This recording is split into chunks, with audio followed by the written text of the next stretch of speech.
नमस्कार साथियों, स्वागत है आप सभी का सिविलियंस में। इस क्लास के साथ हम जेपीएससी की क्लासेस शुरू करने जा रहे हैं, जो कि होने वाली है भारतीय संविधान एवं राज्य व्यवस्था। तो क्लास को शुरू करने से पहले हम लोग कुछ चीज़ों को क्लियर कर लेते हैं कि क्लास किस प्रकार से होगी। तो यह क्लास मुख्य रूप से भारतीय संविधान एवं राज्य व्यवस्था की होगी।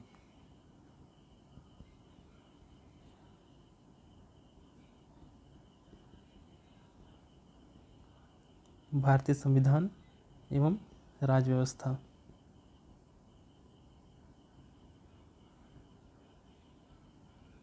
इसके साथ ही हम लोग और एक टॉपिक कवर करना रहेगा, जो कि होगा लोक प्रशासन एवं सुशासन। तो ये हो गया पहला।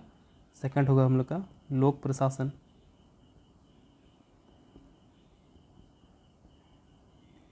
एवं सुशासन।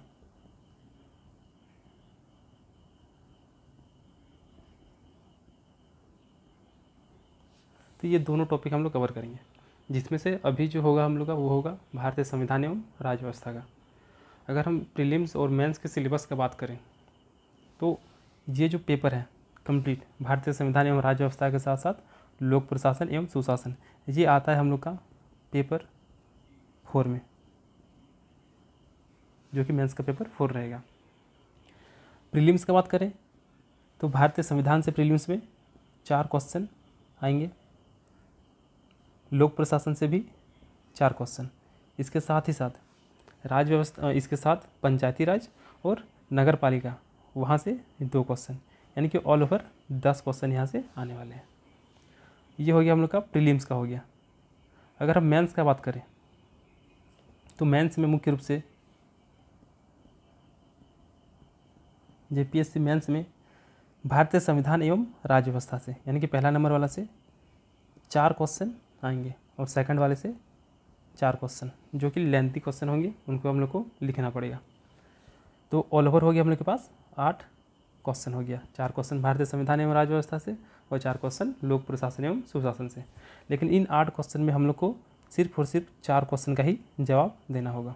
अब ये 4 क्वेश्चन हम लोग का राज्य व्यवस्था से हो सकता है, या फिर ये 4 क्वेश्चन लोक प्रशासन से हो सकता है, या फिर ये 4 क्वेश्चन हम लोग का 2 क्वेश्चन राज्य व्यवस्था से और 2 क्वेश्चन लोक प्रशासन से भी हो सकता है। वो आप पे डिपेंड करेगा कि आप किस प्रकार से क्वेश्चन को सेलेक्ट करेंगे। तो ये जो क्लास होगा ये मुख्य रूप से मेंस को ध्यान में रखते हुए किया जाएगा, क्योंकि मेंस का टॉपिक और प्रीलिम्स का टॉपिक लगभग आपका सेम है। तो मेंस का सिलेबस में जैसा जैसा मेंशन है हम लोग टॉपिक को वैसा ही कवर करेंगे। उसके साथ ही वहाँ से जो भी प्रीलिम्स के क्वेश्चन होंगे उनको पॉइंट आउट कर दिया जाएगा, क्योंकि एक बार अगर हम लोग थ्योरी समझ जाएंगे तो हम लोग का मेंस का क्वेश्चन बन जाएगा और प्रीलिम्स का भी क्वेश्चन बन जाएगा। तो आज का क्लास होगा हम लोग का भारतीय संविधान एवं राज्य व्यवस्था का। तो यहाँ पे सबसे पहला चीज़ आता है कि संविधान, कि संविधान क्या है, और ये वर्ड हम लोग को बार बार सुनने को मिलेगा, देखने को मिलेगा। तो पहले इसको जान लेते हैं कि संविधान क्या है, फिर जानेंगे राज्य व्यवस्था क्या है। संविधान, अगर संविधान का हम लोग संधि विच्छेद करें तो ये बनता है सम प्लस विधान। सम प्लस विधान। सम मतलब क्या हो गया, बराबर, इक्वल, और विधान मतलब नियम या फिर कानून, यानी कि बराबर नियम या फिर बराबर कानून, वही क्या है हम लोग का संविधान है। लेकिन संविधान का एक परिभाषा भी, एक डेफिनेशन भी है। जैसे कि क्या हो गया कि संविधान क्या होगा, लिखित नियमों की एक किताब है। लिखित नियम, लिखित नियम का क्या है, एक किताब है। मतलब इसमें सारा रूल रेगुलेशन, किस प्रकार से देश चलेगा, किस प्रकार से हमारे अधिकार होंगे, वो सारा चीज़ यहाँ पर क्लियरली मेंशन रहेगा। तो संविधान लिखित नियमों की एक ऐसी किताब है जिसे उस देश में जो भी नागरिक रह रहे हैं वे सभी लोग सामूहिक रूप से, यानी कि जितने भी उस देश में लोग हैं वे सभी लोग सामूहिक रूप से उस किताब को मानते हैं। तो वही कहलाता है हम लोग का संविधान। साथ ही साथ उस देश में वो जो संविधान होगा, यानी कि वो जो किताब होगा, उस किताब में जो चीज़ लिखा होगा वही क्या होगा, उस देश के लिए सर्वोच्च कानून होगा। यानी कि इससे ऊपर और कुछ नहीं होगा। और इसी से क्या होगा हम लोग का, देश में लोग और सरकार के बीच में, आम जनता और सरकार, इन दोनों के बीच में समन्वय बनेगा, आपसी संबंध तय होंगे कि इनके बीच में किस प्रकार से संबंध रहने वाला है। तो संविधान क्या हो गया? तो संविधान लिखित नियमों का एक ऐसा किताब है जो कि किसी भी देश में रहने वाले सभी लोगों के लिए सामूहिक रूप से इक्वल होता है, सामूहिक रूप से वे उसको मानते हैं। और संविधान क्या हो गया? उस देश का सर्वोच्च कानून हो गया, जो कि किसी भी क्षेत्र में रहने वाले लोग, जिनको हम लोग क्या बोलते हैं? उस देश का नागरिक बोलते हैं। ये जो लोग हैं वो उस देश के नागरिक कहलाएंगे। तो ये लोगों के बीच में आपसी संबंध तय करते हैं, और साथ ही साथ लोग और सरकार के बीच में संबंध भी तय करता है कौन? तो संविधान। तो एक बार इसका डेफिनेशन को देख लेते हैं। तो संविधान क्या हो गया? नियमों, कानूनों एवं परंपराओं का संकलन है जो किसी देश के शासन को चलाने के लिए किया जाता है, उसी को क्या बोलते हैं हम लोग? संविधान बोलते हैं। संविधान क्या हो गया? सम प्लस विधान से मिलकर बना हुआ है।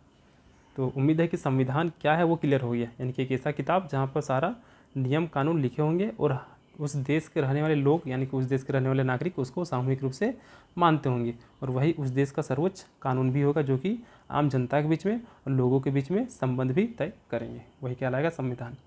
अब क्वेश्चन यहाँ पे जनरेट होता है कि संविधान की आवश्यकता क्यों है? आखिर ऐसा क्या आवश्यकता पड़ गया कि हम लोग को एक किताब लिखना पड़ा, वहाँ पर सारा रूल रेगुलेशन लिखना पड़ा कि किस प्रकार से एक देश चलेगा? आखिर क्या ऐसा ज़रूरत पड़ा? तो ऐसा करके मुख्य रूप से हमारे पास 4 कारण हैं जिससे पता चलता है कि एक देश में संविधान जैसा कुछ होना चाहिए। पहला कारण क्या है? तो संविधान का पहला काम है कि वह बुनियादी नियम। अब है कि बुनियादी नियम किसको बोलेंगे हम लोग? नियम तो बहुत सारे हैं, लेकिन बुनियादी नियम किसको बोलेंगे? तो संविधान का पहला काम यह है कि वह बुनियादी नियमों का एक ऐसा समूह उपलब्ध कराएं जिससे समाज के सदस्यों में एक न्यूनतम समन्वय और विश्वास बना रहे। यानी कि किताब में क्या होगा? संविधान में क्या होगा? कुछ बुनियादी नियम होगा। बुनियादी नियम क्या है उसको समझेंगे हम लोग। तो बुनियादी नियम होगा जिससे कि लोगों के बीच में न्यूनतम समन्वय भी होगा और विश्वास भी बना रहेगा। इसको हम लोग एक और एग्जाम्पल से समझ सकते हैं। जैसे कि हम लोग मान लेते हैं कि हम लोग एक बहुत बड़े समूह के सदस्य हैं, एक बहुत बड़े समूह के सदस्य हैं, और इस समूह की अपनी कुछ विशेषता भी होगी, और साथ ही साथ इस समूह के जो भी सदस्य होंगे वे एक दूसरे से अनेकों तरीक़ों से अलग अलग हो सकते हैं, भिन्न हो सकते हैं। जैसे उनकी अपनी अलग अलग धार्मिक निष्ठा हो सकती है,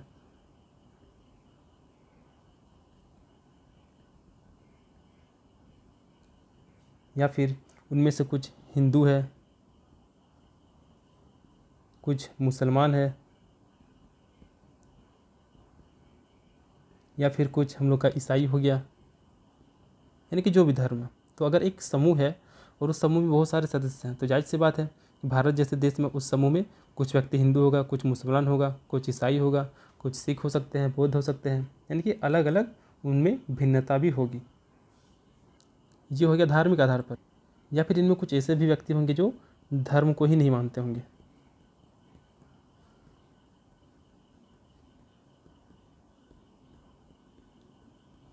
धर्म को नहीं मानते। अब वे एक अलग तरीके से भी वो भिन्न हो सकते हैं। जैसे यहाँ पर कोई व्यक्ति अलग अलग कार्य करता होगा, यानी कि हम लोग बोल सकते हैं कि व्यवसाय के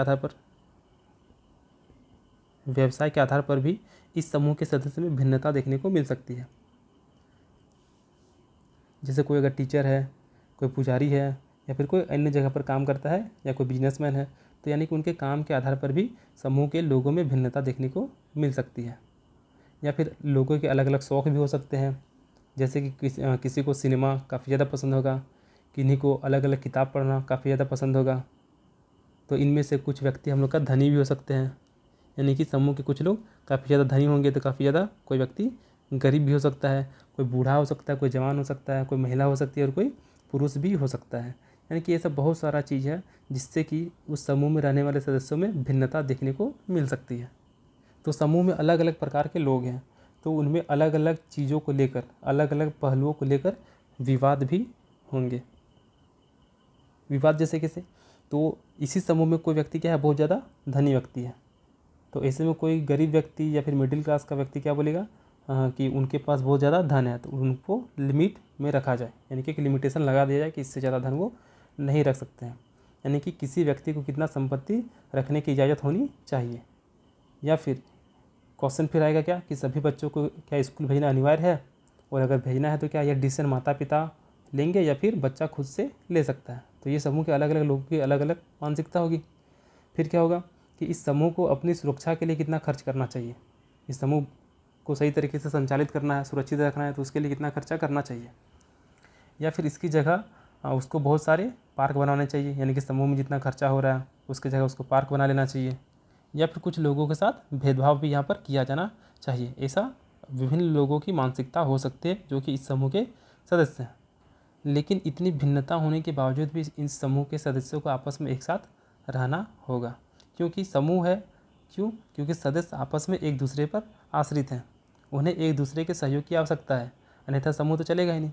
तो इस समूह को शांतिपूर्ण तरीके से एक साथ रहने के लिए आखिर क्या चाहिए, आखिर क्या ऐसा चीज़ है जिसकी वजह से यह समूह शांतिपूर्ण तरीके से चलता रहे और किसी प्रकार का कोई भी विवाद उत्पन्न नहीं होगा। तो इस समूह के लोग एक साथ रह सकते हैं अगर ये सभी आपस में सहमत हो जाए कि एक कुछ नियम बन जाए, और उन्हीं नियमों को हम लोग क्या बोलेंगे, बुनियादी नियम बोलेंगे। बुनियादी नियम यानी कि एक ऐसा नियम जो समूह के सभी लोग उसको फॉलो करते हों। लेकिन फिर क्वेश्चन आता है कि आखिर वो नियम क्या नियम होगा, कैसा नियम होगा। और अगर इस प्रकार का बुनियादी नियम का अगर अभाव होगा तो समूह में क्या क्या प्रॉब्लम आ सकते हैं। तो ऐसी स्थिति में समूह का जो भी सदस्य है, प्रत्येक सदस्य क्या करेंगे, खुद को असुरक्षित महसूस करेंगे, क्योंकि उनको यह मालूम ही नहीं होगा कि समूह का सदस्य एक दूसरे के साथ कैसे बर्ताव करेंगे या फिर उनका क्या क्या अधिकार है। क्योंकि अगर नियम रहता तब तो पता चलता कि उनके पास ये अधिकार है या फिर वो उसके साथ इस प्रकार का व्यवहार नहीं कर सकते हैं। तो इसीलिए किसी भी समूह को सही तरीके से संचालित करने के लिए वहाँ पर कुछ बुनियादी नियमों की आवश्यकता होती है, और ऐसा बुनियादी नियम जो कि समूह के सभी सदस्य जानते हों, ताकि उनके बीच में एक न्यूनतम समन्वय बना रहे। यानी कि नियम ऐसा नहीं होना चाहिए कि कुछ तो नियम बना दिए, अब कुछ सदस्य फॉलो कर रहा है उसको और कुछ सदस्य फॉलो नहीं कर रहा, ऐसा नहीं होना चाहिए। बल्कि जो नियम है वो सभी को पता होना चाहिए और सभी को फॉलो करना पड़ेगा, तब भी जाके क्या होगा, आपस में उनमें न्यूनतम समन्वय बना रहेगा।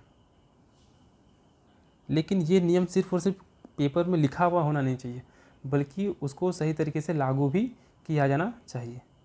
क्योंकि अगर यह नागरिक यानी कि वहाँ के समूह के लोगों को अगर यह विश्वास नहीं होगा कि वहाँ समूह के अन्य नागरिक उन नियम का पालन करते हैं, तो जाहिर सी बात है बाकी नागरिक भी उन नियम का पालन करेंगे नहीं, क्योंकि उनके पास कोई आधार ही नहीं रहेगा पालन करने का, क्योंकि बाकी लोग भी उस नियम का पालन नहीं कर रहे हैं। लेकिन यहाँ पर जब हम लोग बात करेंगे कि उन नियमों को न्यायालय कि जो भी नियम है, जो भी बुनियादी नियम है, उन नियमों को न्यायालय में लागू किया जाएगा, तो सभी को यह विश्वास हो जाएगा और सभी लोग इस नियम को पालन करेंगे। क्योंकि अगर न्यायालय उसको लागू करता है और कोई व्यक्ति या फिर कोई समूह का सदस्य उन नियम को पालन नहीं करता है, तो न्यायालय उसे क्या करेगा, दंड देगा। यानी कि कुल मिला के यहाँ से एक कंसेप्ट क्या निकलता है कि संविधान का पहला काम क्या हो गया कि वह बुनियादी नियमों का एक समूह उपलब्ध कराएंगे। बुनियादी नियम क्या होगा, तो एक इस प्रकार का नियम जो जिस नियम पर सभी लोगों को भरोसा भी हो और वो पालन भी करते हों। तो बुनियादी नियमों का एक ऐसा समूह उपलब्ध कराएं जिससे समाज के सदस्य में न्यूनतम समन्वय और विश्वास बना रहे। तो अभी तक क्या देख लिया हम लोग कि हम लोग एक बहुत बड़े समूह के सदस्य हैं, और जो भी सदस्य हैं उनमें अलग अलग भिन्नताएँ भी हो सकती है, जिससे उनकी धार्मिक निष्ठा के आधार पर कोई व्यक्ति हिंदू हो सकता है, कोई मुसलमान हो सकता है, कोई ईसाई हो सकते हैं। तो व्यवसाय के आधार पर उनमें भिन्नता देखने को मिल सकती है। कोई ऐसा व्यक्ति जो धर्म को ही नहीं मानते हैं, उसी समूह का कोई व्यक्ति जो काफ़ी ज़्यादा धनी है, तो कोई व्यक्ति काफ़ी ज़्यादा गरीब है। तो ऐसे में क्या होता है कि अलग अलग मानसिकता के लोग हैं, तो उनके बीच में आपस में मतभेद भी उत्पन्न होगा। हो सकता है कोई व्यक्ति बोलेंगे कि किसी भी व्यक्ति के पास इससे ज़्यादा धन नहीं हो सकता है, जो भी धन होगा उसको गरीबों में बांट दिया जाए। यानी कि कुल मिला के बहुत सारे ऐसे चीज़ वहाँ से निकलने लगेंगे जिससे कि लोगों में आपस में विवाद होने लगेगा। तो ऐसे में ज़रूरी है कि समूह को बनाए रखना, कि समूह आखिर किस प्रकार से शांतिपूर्ण तरीके से संचालित होगा। तो ऐसे में हम लोग की आवश्यकता पड़ती है बुनियादी नियम की, और यह नियम जो कि हर किसी को उस नियम पे भरोसा होगा, उस नियम को पालन करेगा।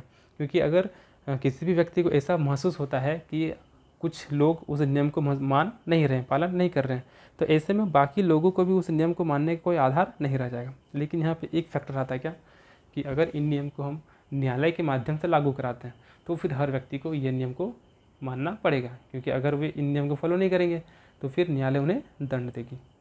तो यहाँ से हम लोग का पहला जो निकलता है कि संविधान का पहला काम क्या हो गया, तो वह बुनियादी नियम का एक ऐसा समूह उपलब्ध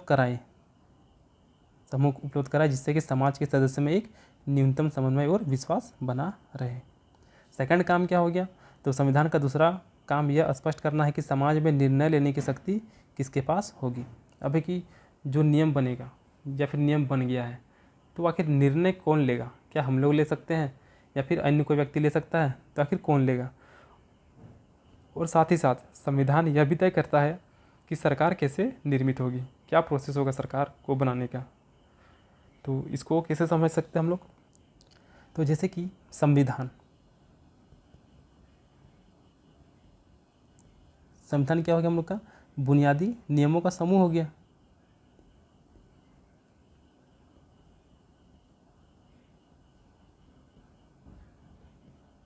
बुनियादी नियमों का समूह, और इन्हीं बुनियादी नियम या फिर इन्हीं बुनियादी सिद्धांतों के आधार पर किसी भी राज्य का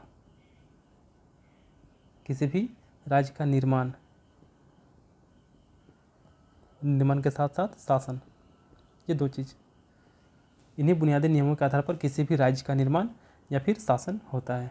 यहाँ राज्य का आशय हम लोग का राज्य जैसे कि झारखंड या फिर उड़ीसा, ये सबसे नहीं है। यहाँ राज्य जो है वो हम लोग का देश के बारे में बात कर रहा है। राज्य के डेफिनेशन को भी हम लोग आगे पढ़ेंगे इसी लेक्चर में। तो यहाँ पे राज्य मतलब क्या हो गया? देश हो गया। तो संविधान क्या हो गया? बुनियादी नियमों का एक समूह है, और इन्हीं नियमों के माध्यम से किसी भी राज्य का निर्माण होता है, प्लस वहाँ पर शासन होता है। लेकिन क्वेश्चन आता है क्या कि बुनियादी नियम क्या है? बुनियादी नियम क्या है? किसको बुनियादी नियम बोलेंगे? और ऐसी कौन सी बात है इनमें कि वे उन नियमों को बुनियादी नियम बनाते हैं? आखिर बाकी नियम बुनियादी नियम क्यों नहीं है? तो सबसे पहला क्वेश्चन कि बुनियादी नियम क्या है और कौन सी ऐसी बात है जो उन नियमों को बुनियादी नियम बनाती है। तो सबसे पहले हम लोग को यह तय करना पड़ेगा कि जिन नियमों के आधार पर समाज का शासन होता है उनको बनाएगा कौन? नियम तो बुनियादी नियम, लेकिन क्वेश्चन है क्या कि बनाएगा कौन? ये नियम आखिर बनाएगा कौन? तो हम लोग के पास क्या समूह है। अब समूह में बहुत प्रकार के लोग हैं, तो इनमें से कोई लोग चाहते हैं क्या कि हम लोग क प्रकार का नियम बनाएं, यानी कि क नियम बनाने की इच्छा रखते हैं। लेकिन वहीं समूह के दूसरे लोग चाहते हैं क्या हम लोग ख नियम को बनाएंगे। फिर ये कैसे तय किया जाएगा कि किसकी इच्छा वाला नियम हम पर शासन करेगा? क्योंकि क वाला चाहता है हम लोग पर इस प्रकार से नियम लागू होना चाहिए, ख वाला चाहता है हम लोग पर इस प्रकार से नियम लागू होना चाहिए। तो अगर हमको लगता है कि हमको क के अनुसार चलना चाहिए, यानी कि मेरे अनुसार क वाला नियम क्या है? मेरे अनुसार सर्वश्रेष्ठ है। ख वाले को लगता है कि उसके अनुसार ख वाला नियम क्या है? सर्वश्रेष्ठ है। अब दिक्कत है क्या कि है तो एक ही समूह के दोनों सदस्य हैं, तो कौन सा नियम को हम लोग को उस समूह में लागू करना चाहिए, यानी कि यहाँ पर विवाद शुरू हो जाएगा। तो सबसे पहला चीज़ हम लोग को यहाँ पर डिसाइड करना होगा कि आखिर ये कौन नियम और ये ख नियम बनाने वाला व्यक्ति कौन है। आखिर कौन व्यक्ति है कि वह इन नियमों को बनाएगा। तो इसका जवाब भी हम लोग को कौन देता है? संविधान। संविधान से ही हम लोग को पता चलता है कि आखिर नियम कौन बना सकता है, क्योंकि संविधान ही है वो क्या करता है, वही समाज में शक्ति का जो मूल वितरण है उसको स्पष्ट करता है। संविधान ही तय करता है कि कानून कौन बनाएगा।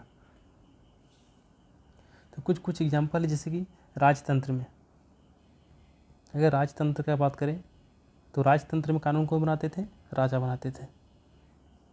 जबकि पुराने सोवियत संघ में संविधान में निर्णय करने का अधिकार केवल एक पार्टी को ही दिया जाता था। लेकिन लोकतांत्रिक संविधान में निर्णय जो होता है वो मोटे तौर पर जनता लेती है। लोकतांत्रिक संविधान, यहाँ पर आ गया एक वर्ड लोकतांत्रिक। तो इसको भी हम लोग आने वाले लेक्चर्स में क्लियर करेंगे कि आखिर लोकतांत्रिक या लोकतंत्र क्या है। तो लोकतांत्रिक संविधान में जो भी निर्णय होते हैं वे आमतौर पर मोटे तौर पर जनता लेती है, यानी कि जनता ही यहाँ पर सर्वोपरि होती है। लेकिन जितना इजीली इसको पढ़ने में और देखने में लग रहा है वो उतना इजी नहीं है। अगर हम लोग मान लेते हैं कि जो भी निर्णय होगा वो जनता लेती है, तो भी इसका जवाब अधूरा रह जाता है, क्योंकि जनता आखिर निर्णय कैसे लेती है ये भी जानना होगा कि जनता तो निर्णय लेती है, लेकिन कैसे लेती है, उनका आधार क्या रहता है।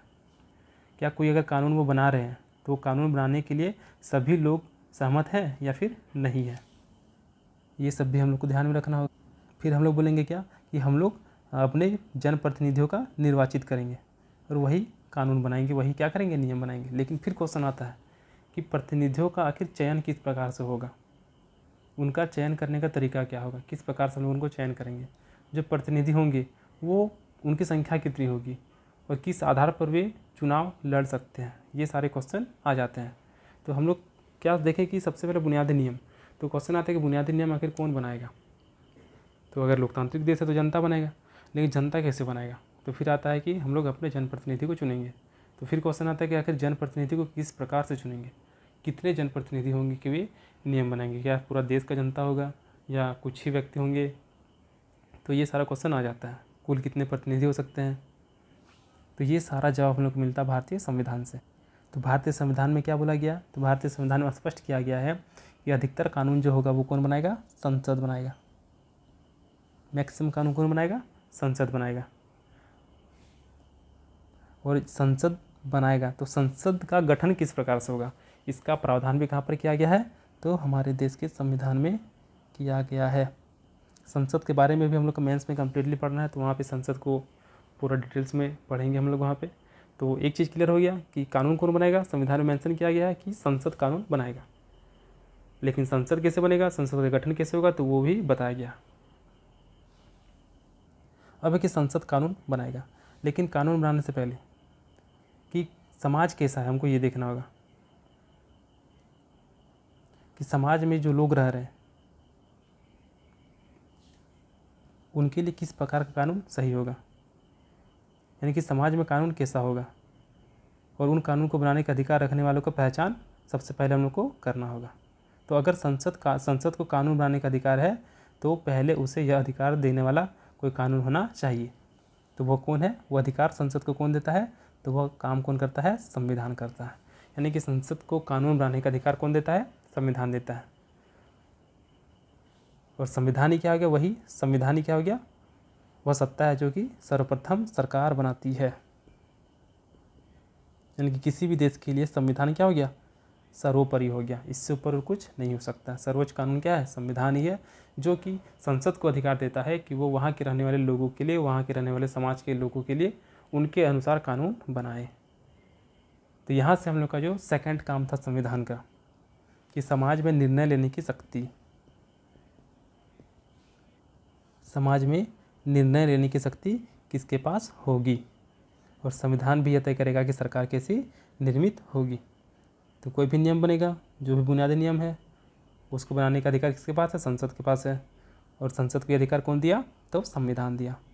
प्लस सरकार कैसे बनेगा ये भी कौन बताएगा, संसद ही बताएगा। तो ये हो गया संविधान का दूसरा काम हो गया।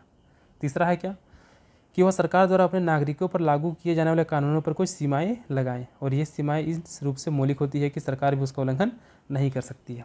अब क्या हुआ कि संविधान तो संसद को कानून बनाने का अधिकार दे दिया, प्लस संविधान ये प्रावधान भी कर दिया कि आखिर संसद का गठन किस प्रकार से होगा। लेकिन क्या संसद जो भी कानून बनाएगा वो समाज के हर व्यक्ति के लिए सही साबित होगा, अगर नहीं होगा तो क्या होगा, होता है तो फिर अच्छी बात है, लेकिन अगर नहीं होता है, सही साबित नहीं होता, तो फिर उस स्थिति में क्या होगा, तो फिर से संविधान ही क्या करेगा, इन सारे उल्टा पुल्टा कानूनों को प्रतिबंधित करेगा। साथ ही साथ एक बार कानून बन गया तो फिर सरकार भी उसका उल्लंघन नहीं कर सकती है। इसको हम लोग इस प्रकार से समझते हैं कि संविधान जो है, संविधान ये संसद को पावर दे दिया कि कानून कौन बनाएगा, तो संसद बनाएगा। ठीक है, संसद बनाएगा, लेकिन संसद को कानून बना देता है। लेकिन अब हम लोग को क्या लगने लगा कि ये जो कानून बनाया वो क्या अनुचित है, ये कानून हम लोग के लिए सही नहीं है। तो अब क्या किया जाए, उदाहरण के रूप में अगर हम लोग देखते हैं तो मान लीजिए कि संसद को ऐसा कानून बना दिया जो कि हम लोग को हमारे धर्म को पालन करने से रोक दिया, या फिर संसद को ऐसा निर्णय ले लिया जिससे कि किसी खास रंग के वस्त्र, किसी खास रंग वाले वस्त्र को हम लोग नहीं पहन सकते हैं, या फिर कुछ विशेष टाइप के गाना हम लोग नहीं गा सकते हैं, या हो गया क्या कि कुछ अलग कुछ समाज के लोग या फिर कुछ जाति या धर्म के लोग सदैव दूसरे लोगों की सेवा करेंगे। तो ये सा कुछ कुछ कानून संसद बना देती है जो कि हम लोग को अनुचित महसूस होता है। या फिर सरकार किसी को भी मनमाने तरीके से गिरफ्तार कर सकती है, या किसी खास रंग वाले लोगों को ही कुएं से पानी भरने की इजाज़त दे सकती है। तो जायज़ सी बात है, ये हम लोग को क्या लगेगा कि ये कानून गलत है, जो कि संसद के द्वारा, सरकार के द्वारा बनाया गया। तो ऐसी स्थिति में इन कानूनों पर, यानी कि संसद के पास जो अधिकार है, उन अधिकारों पर भी क्या किया जाए, सीमा निर्धारित किया जाए कि आखिर वो कहाँ तक कानून बना सकते हैं।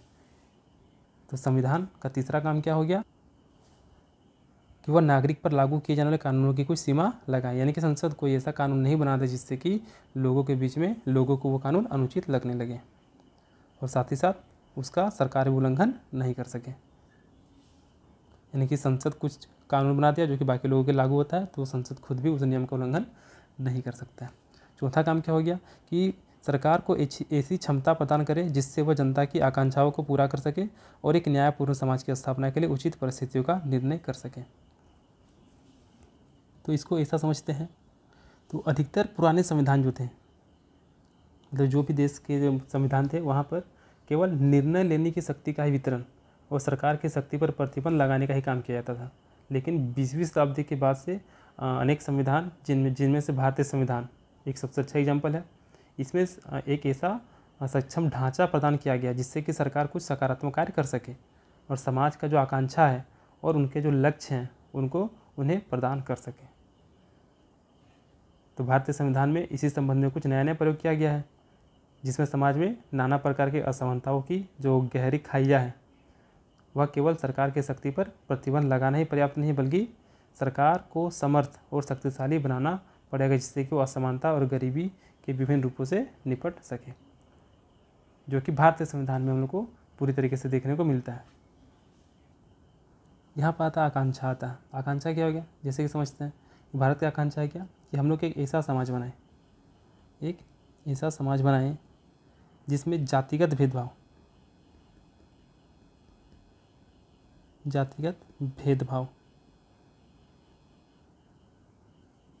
यानी कि जाति के आधार पर भेदभाव नहीं होगा। हम लोग ऐसा चाह रहे हैं कि एक ऐसा समाज बनाया जाए जिसमें जाति के आधार पर भेदभाव नहीं होगा। तो हम लोग की आकांक्षा है कि हम लोग ऐसा चाह रहे हैं, तो ऐसी स्थिति में हम लोग को अपने सरकार को इतना समर्थ, हमारी जो सरकार होगी उनको इतना समर्थ प्लस शक्तिशाली, समर्थ और शक्तिशाली बनाना पड़ेगा कि वे इस लक्ष्य को प्राप्त करने के लिए जो भी आवश्यक कदम हो उन सभी कदम को उठा सकें। जैसे कि अगर उदाहरण स्वरूप बात करें तो दक्षिण अफ्रीका में नस्लीय भेदभाव का काफ़ी पुराना इतिहास था। तो वहाँ का जो नया संविधान बना, उस संविधान में सरकार को इस योग्य बनाया गया कि वे नस्लीय भेदभाव को मिटा सके। तो अगर हम लोग चाहते हैं कि हम लोग का समाज जो होगा वो जातिगत भेदभाव नहीं होगा, तो ऐसी स्थिति में हम लोग को अपने सरकार को समर्थ और शक्तिशाली बनाना काफ़ी ज़्यादा आवश्यक है।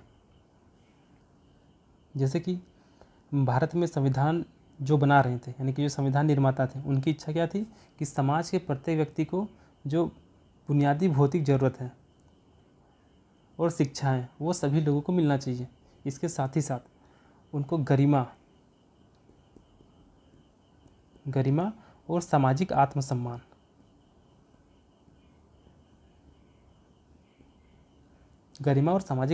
से भरा हुआ जीवन मिले। यानी कि वे लोग चाह रहे थे कि हम लोग को शिक्षा के साथ साथ वो सारे भौतिक सुख सुविधा भी मिले, प्लस गरिमा होना चाहिए और आत्मसम्मान वाला जीवन होना चाहिए, गरिमापूर्ण जीवन होना चाहिए। पता चला मेरे पास बहुत ज़्यादा पैसा है लेकिन मेरा आत्मसम्मान है ही नहीं, मेरा गरिमा है ही नहीं, कोई भी लोग हमको धुतकार दे रहा, तो वैसा जीवन भी कोई जीवन नहीं है। तो ऐसी स्थिति में एक आत्मसम्मान से भरा हुआ जीवन, गरिमापूर्ण जीवन होना चाहिए, प्लस हमारी जितनी भौतिक ज़रूरतें हैं वो सारा हम लोग को मिलना चाहिए, ऐसा हम लोग इच्छा रखते हैं। जो संविधान निर्माता थे वे सब ऐसा इच्छा रखते थे। तो ये सारा चीज़ करने के लिए हम लोग को एक ऐसा सरकार बनाने की आवश्यकता है जिनके पास ये सारी चीज़ों को फुलफिल करने के लिए सामर्थ्य भी हो और प्लस उनके पास शक्ति भी हो, जिससे कि वे लोक कल्याणकारी कदम उठा सकें और जिन्हें कानून की मदद से लागू भी किया जाए, क्योंकि अगर न्यायालय के माध्यम से लागू किया जाएगा तो हर व्यक्ति को इसको फॉलो करना ही पड़ेगा। यानी कि जो जातिगत भेदभाव है, इन सारी चीज़ों को अगर हम लोग न्यायालय के माध्यम से लागू करेंगे तो ये कानून बन जाएगा और जो भी इसका उल्लंघन करेगा उसे दंड दिया जाएगा। तो यहीं से निकलता है संविधान का चौथा काम कि वो सरकार को ऐसी क्षमता प्रदान करे जिससे कि वो जनता की आकांक्षाओं को पूरा कर सके और एक न्यायपूर्ण समाज की स्थापना के लिए उचित परिस्थितियों का निर्माण कर सके। तो इन चारों परिस्थितियों को देखते हुए हम लोग को समझ में आता है कि हम लोग के पास कुछ एक ऐसा किताब हो जहाँ पर बहुत सारे बुनियादी नियम कानून लिखे हुए हों जो सभी लोगों के लिए लागू होगा।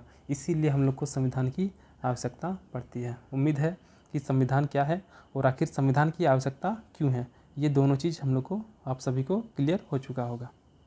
अब आता है कि भारतीय संविधान कैसे बना, संविधान क्या है, संविधान की आवश्यकता क्यों है, हो गया।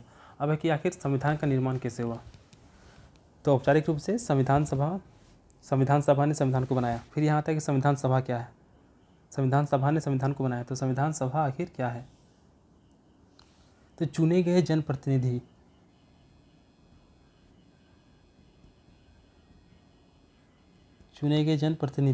यानी कि जो भी जनप्रतिनिधि का चुनाव हुआ है, जो कि संविधान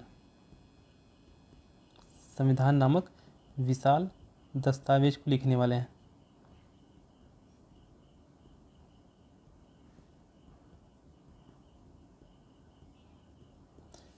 यानी कि वे सारे व्यक्ति जिनका चुनाव हुआ है और वे सब क्या करने वाले हैं, संविधान नामक विशाल दस्तावेज को लिखने वाले हैं, लिखने का काम करते हैं।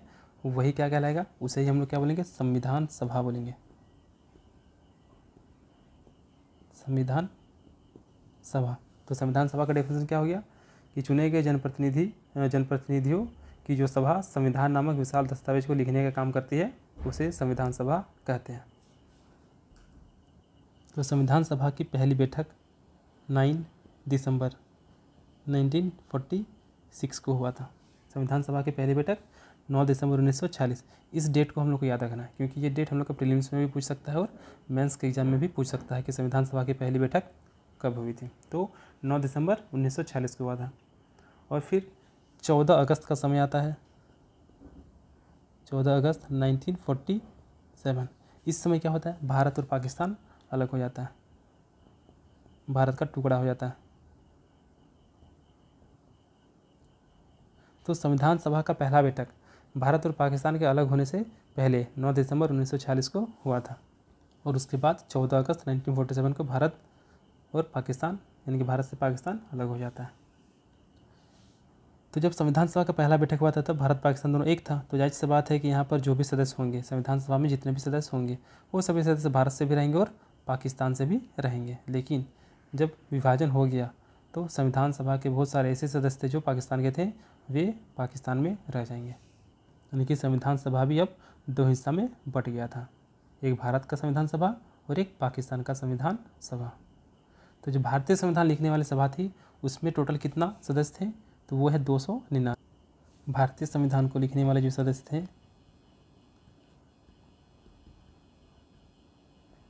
यानी कि भारतीय संविधान सभा के सदस्यों की संख्या कितनी हो जाएगी, 299। और फाइनली 26 नवंबर का दिन आता है, 26 नवंबर 1949, जब संविधान पूरी तरीके से निर्माण हो चुका था। और 26 जनवरी 1950 को संविधान को पूरी तरीके से भारत में लागू कर दिया जाता है। और हर साल हम लोग 26 जनवरी को ही गणतंत्र दिवस के रूप में मनाते हैं। तो औपचारिक रूप से एक संविधान सभा ने संविधान को बनाया जिसे अविभाजित भारत में निर्वाचित किया गया था और पहला बैठक 9 दिसंबर 1946 को हुआ था। फिर 14 अगस्त 1947 को भारत और पाकिस्तान अलग हो जाता है, जिसकी वजह से संविधान सभा भी दो टुकड़ों में बढ़ जाता है, एक भारत का संविधान सभा और एक पाकिस्तान का संविधान सभा, जिसमें से भारत के संविधान सभा में 299 सदस्य थे। और संविधान सभा की रचना लगभग उसी योजना के अनुसार हुई जिसे ब्रिटिश मंत्रिमंडल की एक समिति जो कि कैबिनेट मिशन के नाम से जाना जाता है, तो कैबिनेट मिशन ने प्रस्तावित किया था। तो कैबिनेट मिशन में क्या था, तो जो भी प्रत्येक प्रांत या फिर देशी रियासत या फिर रियासत के समूह को उनकी जनसंख्या के अनुपात में सीटें दी गई है और 10 लाख की जनसंख्या पर एक व्यक्ति का नियुक्त किया जाना था। तो जैसा जनसंख्या उस अनुपात पर यानी कि 10 लाख की जनसंख्या पर एक सीट रखा गया था। अब वैसे जगह जहाँ पर ब्रिटिश सरकार का प्रत्यक्ष शासन था, वैसे प्रांत से 292 सदस्य चुने थे और जो देशी रियासत थे उनसे कम 93 सीट मतलब 93 सदस्य उनसे चुनकर संविधान सभा में आने वाले थे। और प्रत्येक प्रांत के सीट को 3 प्रमुख समुदाय, एक मुसलमान, सिख और सामान्य में उनकी जनसंख्या के अनुपात में बांट दिया गया। प्रांतीय विधानसभाओं में प्रत्येक समुदाय के सदस्य ने अपने प्रतिनिधि को चुना और इसके लिए समानुपातिक प्रतिनिधित्व और एकल संक्रमण मत पद्धति का प्रयोग किया गया।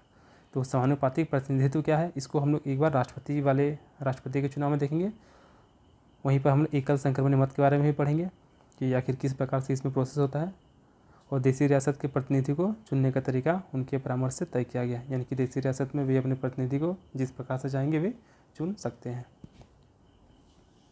तो ये हो गया कि भारतीय संविधान आखिर कैसे बना, वहाँ उनको बनाने वाले सदस्य का निर्वाचन किस प्रकार से हुआ।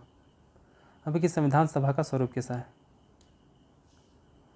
1947 में विभाजन हो गया और विभाजन के बाद से सभी प्रतिनिधि संविधान सभा के सदस्य नहीं रहे। जो पाकिस्तान के क्षेत्र से चुनकर आए थे वे पाकिस्तान में ही चले गए। और फाइनली संविधान सभा में विशेष सदस्य जो भारत के संविधान का निर्माण करने वाले थे उनकी संख्या कितनी होगी, 299। फाइनली 26 नवंबर 1949 को कुल 284 सदस्य उपस्थित थे जिन्होंने अंतिम रूप से संविधान पर अपने हस्ताक्षर किए थे। यानी कि संविधान को निर्माण करने के लिए 299 सदस्य थे, लेकिन जिस दिन संविधान लागू हो रहा था, पारित हो रहा था, उस दिन 284 सदस्य उपलब्ध थे और उन्होंने ही संविधान पर अपना हस्ताक्षर किए। लेकिन विभाजन ने भी संविधान निर्माताओं को एक नया चीज़ सिखा दिया कि वहाँ पर विभाजन के बाद पाकिस्तान में हिंदुओं के साथ अत्याचार हो रहा था, हिंदुस्तान में मुसलमानों के साथ अत्याचार हो रहा था, यानी कि धर्म के आधार पर, अल्पसंख्यक के आधार पर भी उनके साथ बहुत ज़्यादा भेदभाव हो रहा था।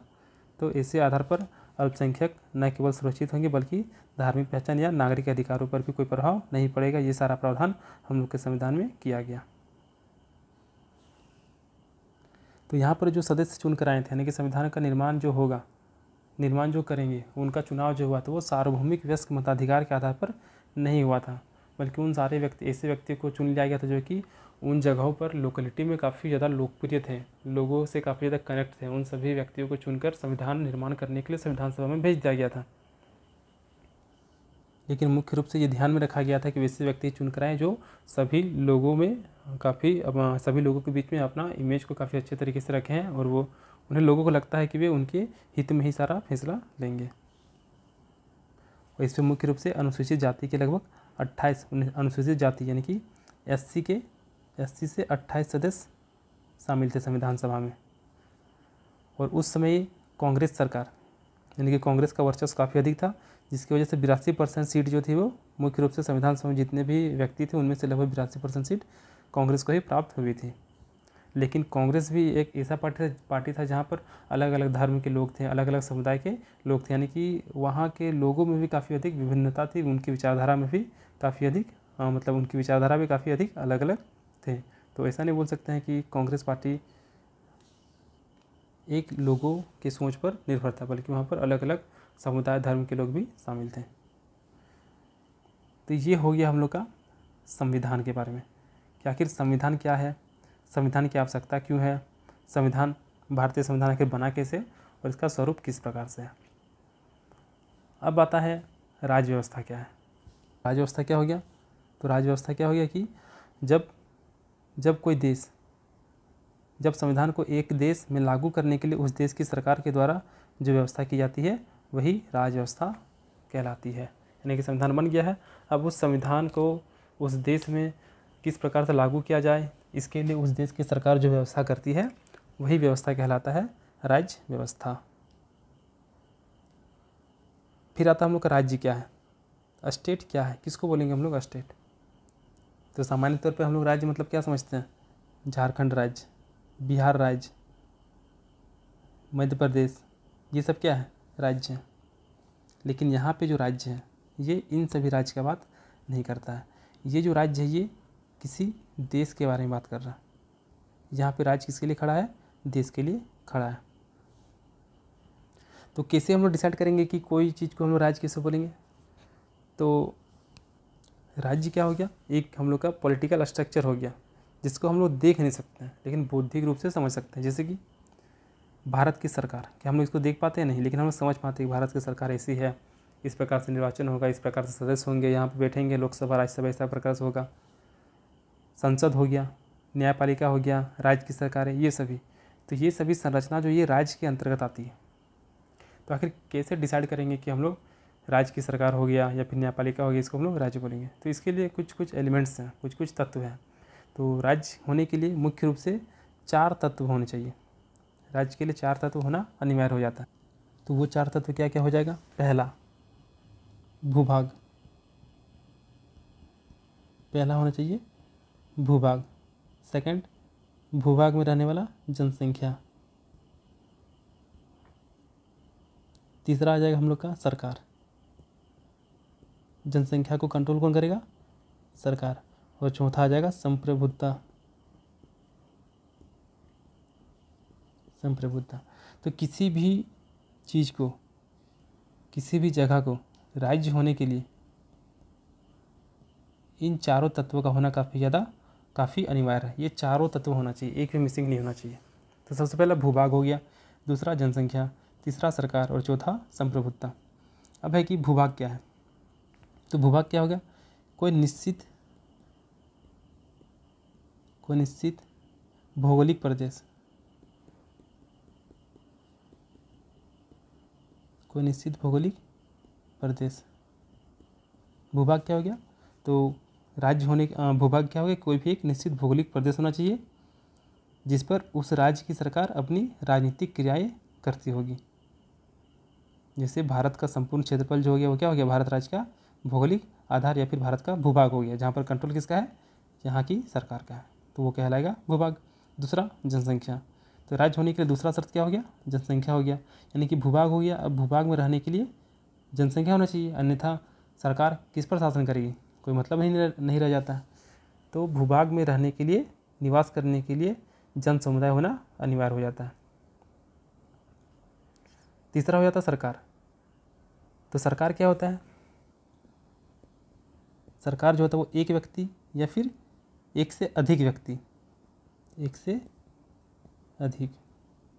एक व्यक्ति या फिर एक से अधिक व्यक्तियों का समूह होता है जो व्यावहारिक स्तर पर जिनको व्यावहारिक स्तर पर राजनीतिक शक्तियाँ प्राप्त होती है, वे उन राजनीतिक शक्तियों का प्रयोग करके देश का संचालन करती है। चौथा फैक्टर आता है संप्रभुता, जो कि सबसे इम्पोर्टेंट हो जाता है। संप्रभुता सबसे ज़्यादा इम्पोर्टेंट हो जाता है। क्यों? क्योंकि हमारे पास भूभाग आ गया, भूभाग में रहने के लिए जनसंख्या आ गया, जनसंख्या को कंट्रोल करने के लिए सरकार आ गया। लेकिन सरकार, ये जो सरकार है, अगर ये अपना भौगोलिक सीमा के अंतर्गत जो भी निर्णय लेना है वे अगर स्वयं खुद से ले रहे हैं तो बोलेंगे क्या? कि ये संप्रभु राज्य है।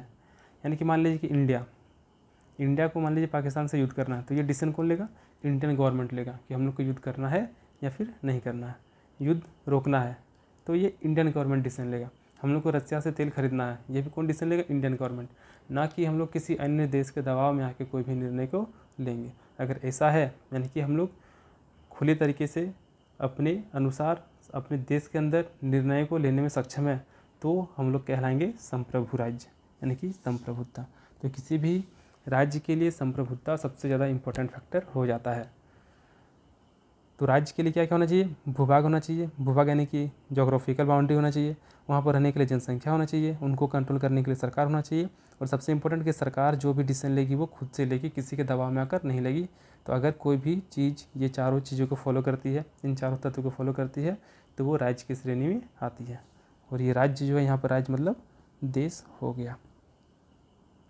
तो अब क्वेश्चन आता है, क्या भारत के पास ये सारा चीज़ है? तो बिल्कुल है। भारत के पास अपना ज़मीन है, यहाँ पर रहने वाली जनसंख्या है, यहाँ की सरकार भी है, और ये अपना डिसीजन खुद लेती है। यानी कि भारत को क्या बोलेंगे हम लोग? एक राज्य बोलेंगे। लेकिन झारखंड, अगर झारखंड का बात करें तो क्या झारखंड राज्य है? तो देखा जाए तो झारखंड के पास अपना भूभाग है। सेकंड चीज़, झारखंड में रहने के लिए जनसंख्या है। थर्ड चीज़, झारखंड में अपना सरकार भी है, जो कि जेएमएम का और कांग्रेस का गठबंधन है। फोर्थ चीज़, संप्रभुता।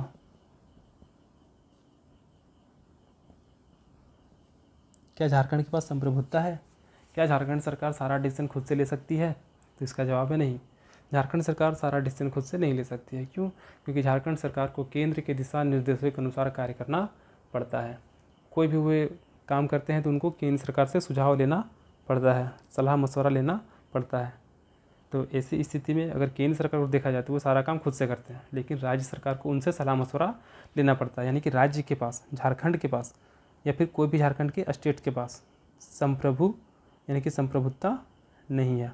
तो ऐसी स्थिति में हम लोग झारखंड को राज्य नहीं बोलेंगे, क्योंकि इनके पास भूभाग या जनसंख्या सरकार है, लेकिन चौथा और इम्पोर्टेंट फैक्टर संप्रभुता या फिर प्रभुसत्ता जो है वो नहीं है, तो ये राज्य नहीं कहलाएंगे। फिर आता है क्या? यूएनओ। क्या यूएनओ राज्य है? तो देखते हैं। तो यूएनओ क्या हो गया? ये एक अंतर्राष्ट्रीय राज्यों का एक स्वैच्छिक संघ है, जिसके पास ना तो अपनी जनसंख्या है, यानी कि पहला कंडीशन खत्म, और ना ही इसके पास संप्रभुता है, यानी कि यूएनओ भी क्या है? राज्य नहीं है। तो ये हो गया राज्य। तो राज्य के लिए 4 तत्व चाहिए: भूभाग, जनसंख्या, सरकार, संप्रभुता।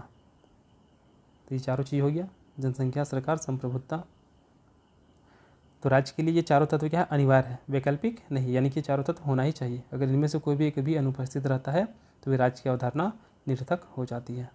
फिर यहीं पे है कि क्या मध्य प्रदेश, उत्तर प्रदेश, राजस्थान ये सभी के पास 3 तत्व उपस्थित है, लेकिन संप्रभुता का अभाव है, इसीलिए इनको हम लोग राज्य नहीं बोलेंगे। क्या यूएनओ राज्य है? तो यूएनओ भी एक राज्य नहीं है, क्योंकि इसके पास भी न तो अपनी जनसंख्या है और न ही संप्रभुता है।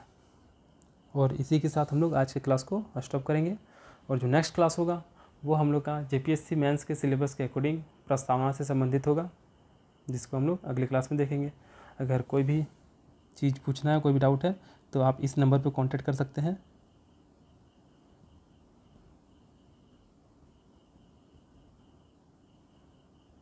(6206193277) इस नंबर पर कांटेक्ट करके आप पूछ सकते हैं। ये जो पीडीएफ है, इस पीडीएफ के लिए आपको पे करना पड़ेगा, तो ही जाके ये पीडीएफ मिलेगा, बाकी आप वीडियो देख सकते हैं। इसके साथ ही धीरे धीरे सारा क्लासेस प्रॉपरली शुरू हो जाएंगे और सारा यूट्यूब में अवेलेबल होगा। तो मिलते हैं अगली वीडियो के साथ, जो कि हम लोग का प्रस्तावना का रहेगा। तब तक के लिए धन्यवाद।